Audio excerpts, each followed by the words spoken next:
Black ম্যাজিকটা কিভাবে একটা মানুষের শরীরে কাজ করে? জটিল একটা প্রশ্ন। সারা জীবন তো জাদুর চিকিৎসা করতেছেন, ব্ল্যাক ম্যাজিকের চিকিৎসা করে যাচ্ছেন। এটা কি কখনো ভেবে দেখছেন? এটা কি কখনো আপনার আমার মাইন্ডে আসছে বিষয়টা? যে ব্ল্যাক ম্যাজিক আসলে মানুষের শরীরে কিভাবে কাজ করতেছে? আসছে বলেন?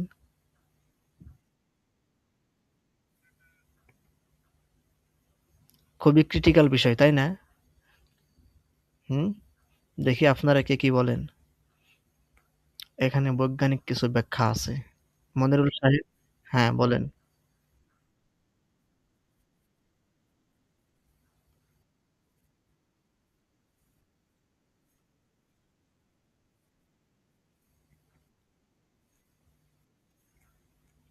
সঠিক উত্তর না ভাই। আপনার শরীরে ব্ল্যাক ম্যাজিক লাগছে, কাজ করতেছে। হ্যাঁ? দেখা যাচ্ছে আপনার একটা হাত অবশ হয়ে যাচ্ছে, পা একটা অবশ হয়ে গেছে।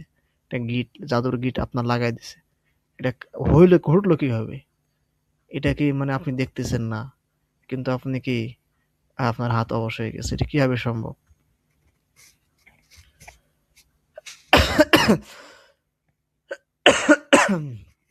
আচ্ছা। নেটওয়ার্ক কি আমার সমস্যা না আপনাদের সমস্যা? নেটওয়ার্ক তো আমার ক্লিয়ার। মনে হচ্ছে ক্লিয়ারই আছে। আচ্ছা এখন শোনেন, ব্ল্যাক ম্যাজিক যখন সর্বপ্রথম করা হয়, আসলে যারা কবিরাজ, যারা তান্ত্রিক হয়, তারা তাদের একটা শক্তি, একটা পাওয়ার, একটা আম আপনার রুহানিগত যে শক্তিটা, সেটা তাদের থাকে।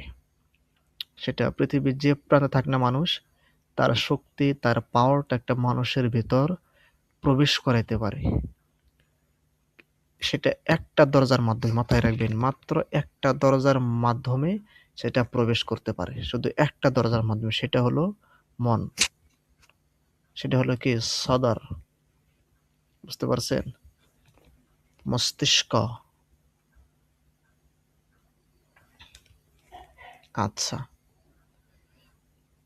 এটা হচ্ছে দরজা।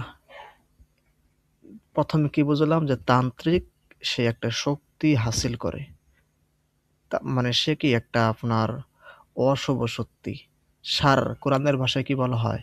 শার খারাপ। আল্লাহ তাআলা খারাপ ভালো উভয় সৃষ্টি করেছেন। ভালো এবং খারাপ উভয় সৃষ্টি করেছে। উভয় শক্তি পৃথিবীতে বিরাজমান। হ্যাঁ?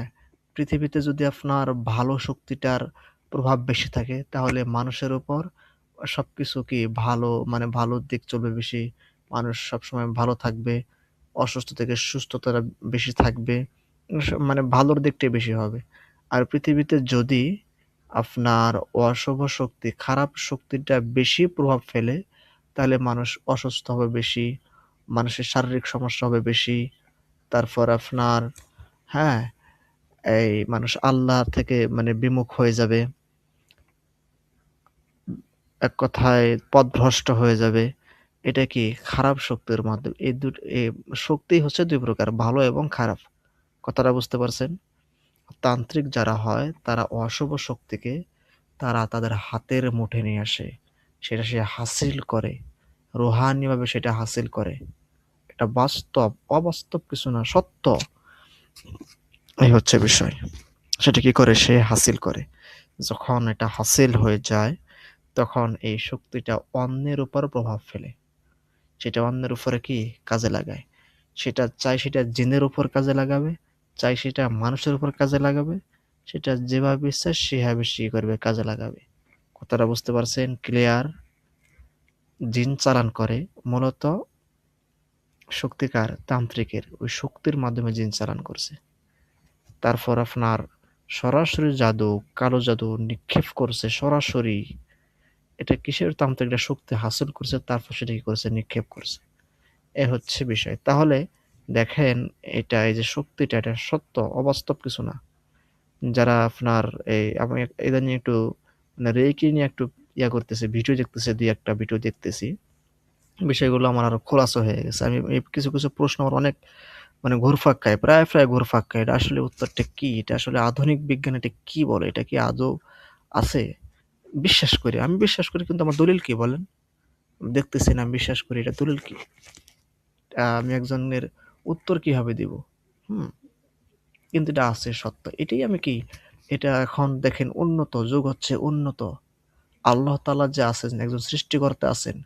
বৈজ্ঞানিকভাবে সেটাকে ব্যাখ্যা করে বের করেছে আছেন। অবশ্যই, অবশ্যই একজন কি সৃষ্টিকর্তা আছেন, অবশ্যই আছেন। জিন আছে যদিও সেভাবে কি মানে বৈজ্ঞানিকভাবে সেটা প্রমাণিত নয়। কিন্তু কিছু, কিছু লক্ষণে হাজারো প্রমাণিত জিন সম্প্রদায় আছে। কতটুকু জাদু আছে এটাও কি সত্য। জাদু বিষয়টা কি সত্য। সেটা এখন কি আধুনিক বিজ্ঞানে বিভিন্নভাবে প্রমাণিত হয়। কথাটা বুঝতে পারছেন? আচ্ছা, যাই হোক। আহ তাহলে এই যে শক্তিটা, এটা ব্যক্তির মাইন্ড সর্বপ্রথমই করে। সর্বপ্রথম ব্যক্তির মাইন্ডে তান্ত্রিকরা ঢোকায় দেয়। কিসের মাধ্যমে ঢোকায়? সেটা ঘুমের মাধ্যমে হোক, তারপর আপনার জিনের মাধ্যমে হোক, তারপর আপনার ভয়ের মাধ্যমে হোক, যে কোনো মাধ্যমে হোক। কারণ মস্তিষ্কের মনের দরজা হচ্ছে এগুলো। মনের যে দরজা কি ভয়, ভালো লাগা। বুঝতে পারছেন? ভয় পাওয়া, ভালো লাগা। মাথায় রাখবেন। এগুলো হচ্ছে মনের দরজা। ভয় পাওয়া, ভালো লাগা, মন খারাপ থাকা, অতি চিন্তা করা, চিন্তা না করা, হ্যাঁ? এগুলো হচ্ছে কি সম্পূর্ণ একটা একেকটা মনের একেকটা কি দরজা, একেকটা হাত, একেকটা অঙ্গ এগুলো। এগুলোর মধ্য দিয়েই কি করে হয় জাদুটাকে তার শরীরে, তার মনের ভিতর প্রভাব ফেলে। হ্যাঁ? এই মন সারা শরীরে বিরাজমান। বুঝতে পারছেন? এটা কি সারা শরীরে বিরাজমান। মন কি করে? মস্তিষ্ককে নিয়ন্ত্রণ করে। মন কিন্তু সরাসরি আপনার এই আঙ্গুলকে নিয়ন্ত্রণ করতে পারবে না। এই যে আঙ্গুলটা দেখতেছেন না? এই আঙ্গুল নিয়ন্ত্রণ করতে পারবে না। সরাসরি কখনো পারবে না। মন কি করে? মস্তিষ্ককে নিয়ন্ত্রণ করে। মস্তিষ্ককে নিয়ন্ত্রণ করে মন। বুঝতে পারছেন? তাহলে কি মনের ভিতর কি করছে? জাদুটা তার শক্তিটাকে মানে পাঠায় দিছে। মনের ভিতরে সর্বপ্রথম আসছে। আসার পর মস্তিষ্ককে সিগন্যাল দিছে। মস্তিষ্ক কি করছে? আবার সেটা কি তার হাতের ভিতর প্রবেশ করছে। কি হয়? হাতটা অচল হয়ে যাও। লক। এটা কি হয়ে গেছে? গিঁট লাগাই গেছে। কথাটা বুঝতে পারছেন বিষয়টা? গিঁট লেগে গেছে। এইভাবেই কি হয়? জাদুটা মানুষের শরীরের উপর ক্রিয়া করে। এই হচ্ছে বিষয়। যাই হোক, সঠিক উত্তর এটাই আমি যতটুকু মনে করি। তারপরেও আপনাদের কারো যদি এ বিষয়ে কোনো মন্তব্য থাকে এটা, বা এর চেয়েও যদি কোনো আধুনিক বা নতুন কিছু পেয়ে থাকেন ইনশাআল্লাহ আমাকে আশা করি আপনারা জানাবেন। আচ্ছা, এই হচ্ছে বিষয়। ঠিক আছে, আপনাদের কারো কোনো প্রশ্ন থাকলে ইনশাআল্লাহ প্রশ্ন করেন। আমি প্রচন্ড ক্লান্তি। এই মাত্র আসলাম। আপনার 8:30 আসছি। আইসা ফ্রেশ হয়ে আপনাদের সামনে আরকি। কারণ ২ দিন ক্লাস নিতে পারিনি। এই হচ্ছে বিষয় হযরত, হ্যাঁ? আর এই যে জাদুর স্তম্ভগুলো আপনারা পড়ে নেন। খুবই যে মানে ইজিলি ভাবে সবকিছু লেখা আছে। আর প্রত্যেকটা বিষয় আপনারা মুখস্থ করবেন। উদ্দেশ্যন, বিদ্বেষণ, উচ্চাটন, মারণ, স্তম্ভন, মহন, মর্গবন্ধন, জড়ন এগুলো মুখস্থ করে নেবেন। হ্যাঁ? এগুলো মুখস্থ করলে কি হবে? জাদুর বিষয়ে সামান্য একটু আপনার ধারণা হবে। কেননা আপনি যে শত্রুর সঙ্গে লড়াই করতে চান, সেই শত্রুর ঘাঁটি সম্পর্কে আপনাকে জানতে হবে। সেই শত্রু সম্পর্কে আপনাকে বুঝতে হবে। শত্রুটা কোন ধরনের সেটা আপনাকে জানতে হবে। তারপর সেই শত্রুর সঙ্গে আপনাকে লড়াই করতে হবে। বুঝতে পারছেন হযরত? যাই হোক, এই হচ্ছে জাদুর স্তম্ভগুলি ভালো করে আপনারা মুখস্থ করেন ইনশাআল্লাহ। এগুলো অধ্যয়ন করেন। তারপর আপনাদের জাদুর চিকিৎসা, জিনের চিকিৎসা এ বিষয়ে ইনশাআল্লাহ বিস্তারিত আছে। এখন আপনাদের কারো কোনো প্রশ্ন থাকলে ইনশাআল্লাহ প্রশ্ন করতে পারেন।